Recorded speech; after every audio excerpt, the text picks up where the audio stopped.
Most men look forward to their wedding night as the start of their life. For Victor Frankenstein, it was the countdown to his execution. The monster's promise wasn't a threat, it was a vow, and that vow was signed in blood. The voyage came to an end. We landed and proceeded to Paris. I soon found that I had overtaxed my strength and that I must repose before I could continue my journey. My father's care and attentions were indefatigable, but he did not know the origin of my sufferings and sought erroneous methods to remedy the incurable ill. He wished me to seek amusement in society. I abhorred the face of man. Oh, not abhorred.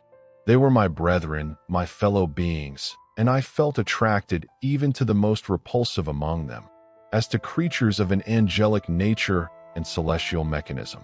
But I felt that I had no right to share their intercourse.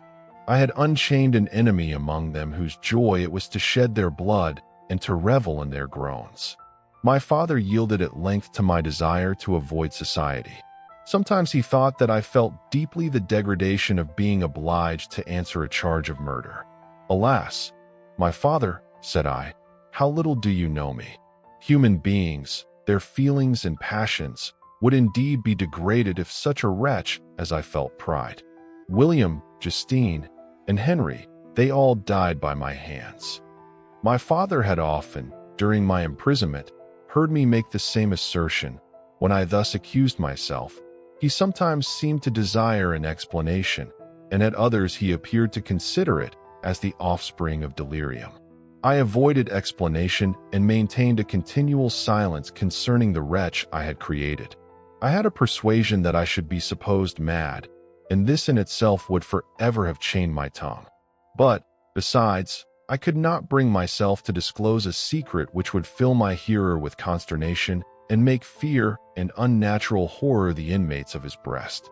I checked, therefore, my impatient thirst for sympathy and was silent when I would have given the world to have confided the fatal secret.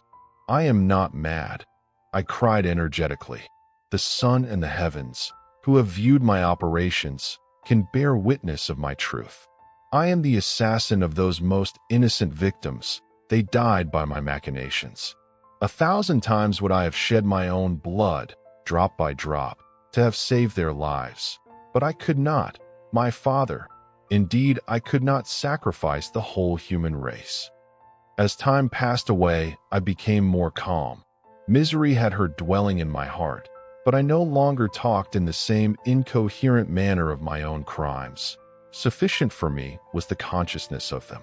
By the utmost self-violence, I curbed the imperious voice of wretchedness, which sometimes desired to declare itself to the whole world, and my manners were calmer and more composed than they had ever been since my journey to the Sea of Ice.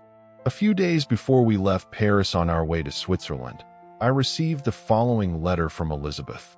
My dear friend, it gave me the greatest pleasure to receive a letter from my uncle dated at Paris.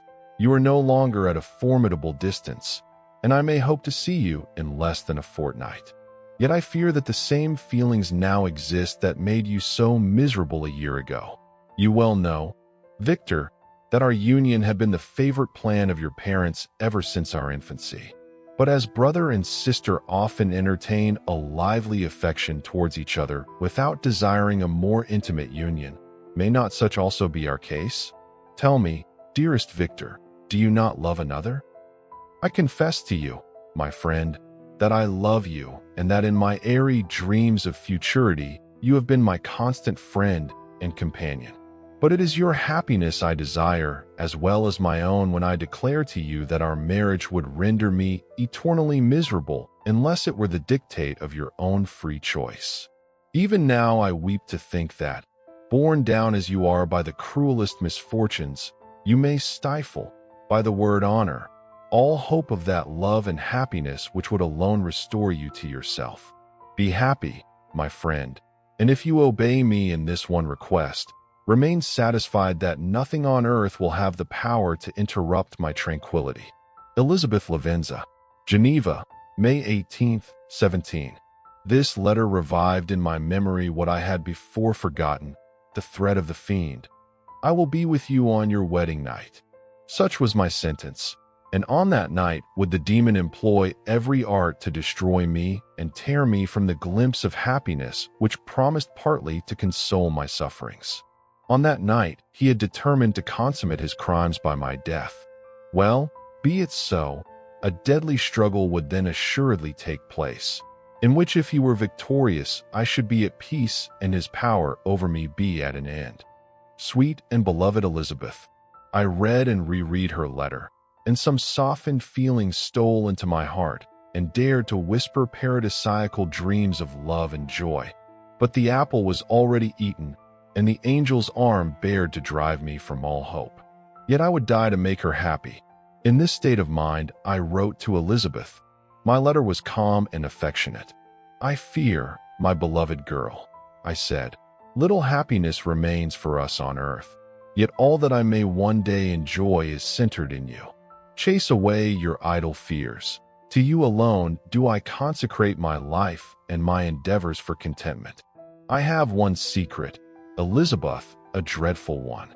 When revealed to you, it will chill your frame with horror, and then, far from being surprised at my misery, you will only wonder that I survive what I have endured.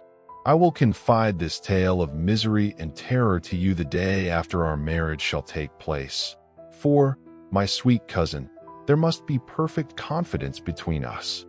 In about a week after the arrival of Elizabeth's letter, we returned to Geneva. The sweet girl welcomed me with warm affection, yet tears were in her eyes as she beheld my emaciated frame and feverish cheeks. Soon after my arrival, my father spoke of my immediate marriage with Elizabeth. I remained silent. Have you, then, some other attachment? None on earth. I love Elizabeth and look forward to our union with delight. Let the day therefore be fixed, and on it I will consecrate myself, in life or death, to the happiness of my cousin. My dear Victor, do not speak thus.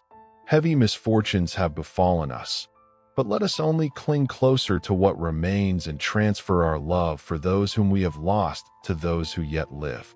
Such were the lessons of my father. But to me the remembrance of the threat returned.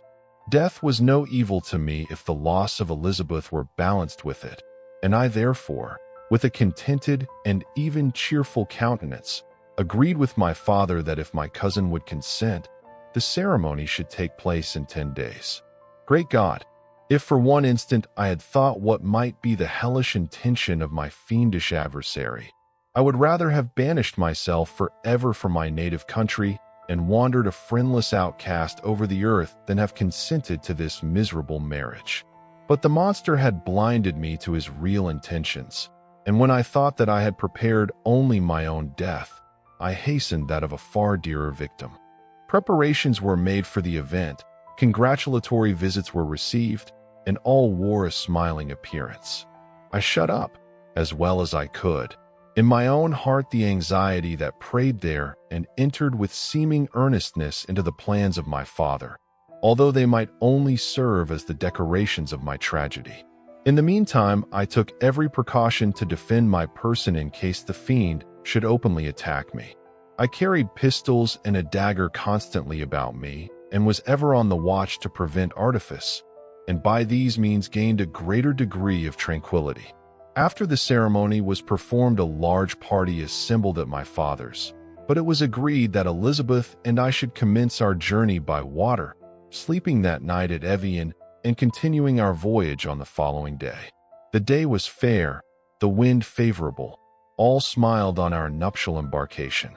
Those were the last moments of my life during which I enjoyed the feeling of happiness. We passed rapidly along. The sun was hot, but we were sheltered from its rays by a kind of canopy while we enjoyed the beauty of the scene.